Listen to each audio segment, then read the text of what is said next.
Hello my beauty gangs, welcome back to my channel. Make sure you like, comment, and subscribe. Today in this video, as you see by the title, we will be bleaching the knots, plucking, and dyeing the wig. I had already mixed everything together as far as the bleaching. There's no particular amount, just make sure it's evenly, kind of a like pancake consistency type of mixture. You do want to use something that you do not mind putting bleach in or ever use it again. I do like to use plastic or reusable bowls. So I picked a spoon that I know I won't never use again, or a bowl I know I won't ever use again. And this bowl is actually for specifically putting bleach dye in.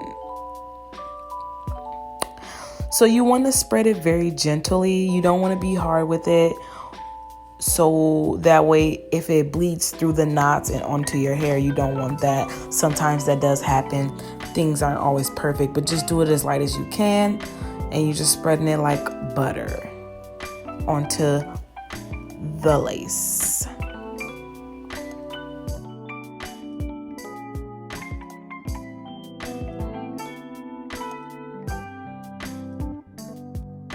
So as you see here, I have evenly spread it from ear to ear on that lace. I'm going to let it sit for about 10 to 20 minutes. Okay, so the lace has been sitting for about 20 minutes. I'm going to rinse it, the lace part. It's okay if your hair gets wet. Once you rinse off the bleach, make sure you go ahead with some shampoo just to get the extra residue off of the lace. And you just want to make sure you're cleaning that.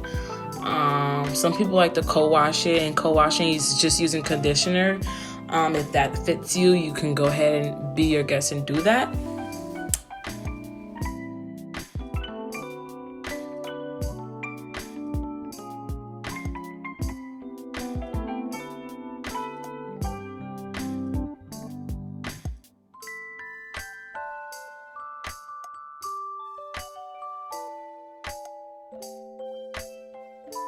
I just want to show you guys the lace. I hope you can see it. I'm going to show you up more close once I am done.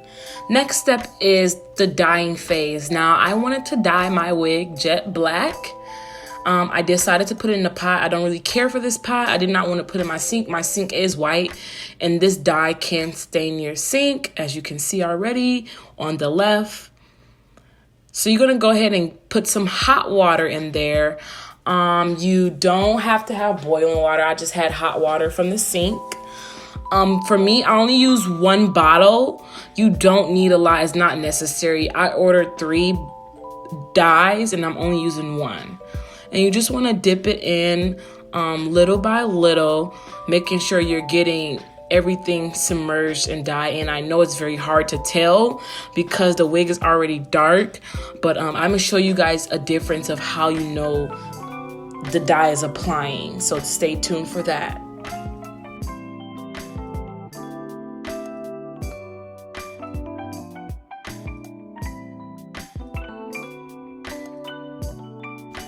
Once you've been dipping in little by little, you're gonna let the wig sit for about 20 to 10 minutes. It doesn't take long to dye it. I know some others do it longer, some others don't do it longer. It does not take long for the dye to apply onto the hair using a door dye. Look at that jet black. It looks so beautiful. So here's what I was going to tell you. You can tell if the jet black is applying. Now, my wig came in the same color as my old wig. In here, you can definitely tell the difference of the 1B and the jet black. You can definitely tell the difference, and I am excited. Next, moving on. Okay, so as you can see, the wig is wet. Now it is time for the plucking stage. I'm just going to comb it to the back. I'm going to let it dry overnight and wait until the next day to pluck it when it's dry. So, as you guys are looking at the lace, you can see right here, 2 different colors than right here.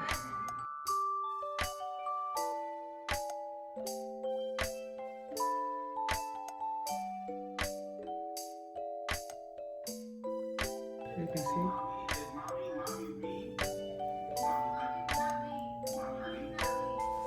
So today is the next day. Everything's dry. I'm just gonna pluck it from ear to ear and then do a middle part and pluck it down the middle.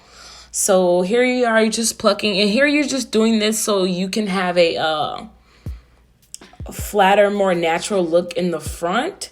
That's the whole point of plucking it, because your wigs can come very thick in the front and just look a lot of black, and you want it to look more in depth as it's like it's coming out of your roots of your scalp, like a natural hair look. So that's the whole point of just this plucking phase, is just to get it as natural as possible. I use thumbtacks.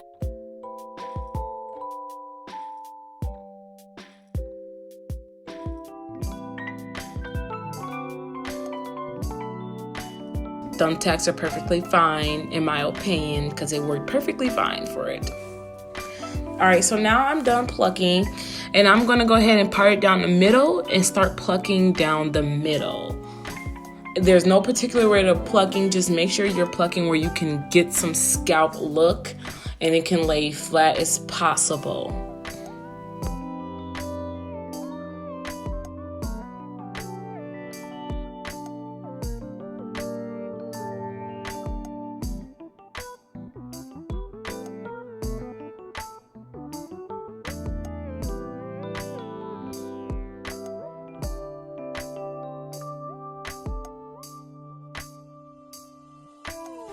It is important as you pluck just to continue to brush and comb out those extra hair that you have plucked, so you can get a clearer, more vision of where you're going with your plucking.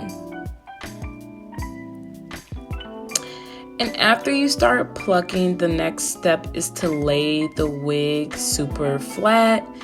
In doing that, you're gonna go in with a slick stick.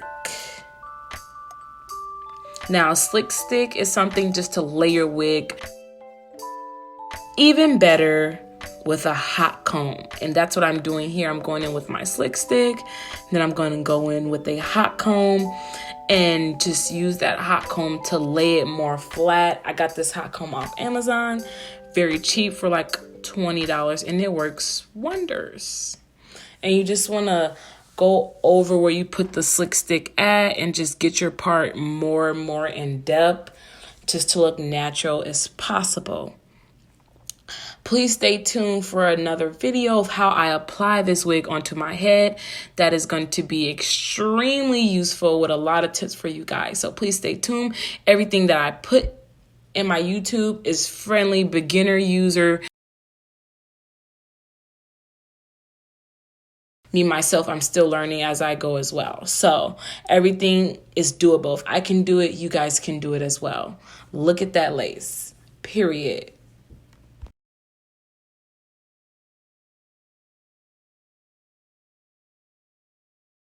Next, you want to flat iron the wig if you have a straight wig, because after you let it air dry and stuff like that, it kind of gets a little curl pattern to it. So you just want to straighten that out to the T. Make sure you put some heat protecting on your wig. And there it is. Thanks for watching. Be sure to like, comment, and subscribe. I love you guys. See you again. Bye.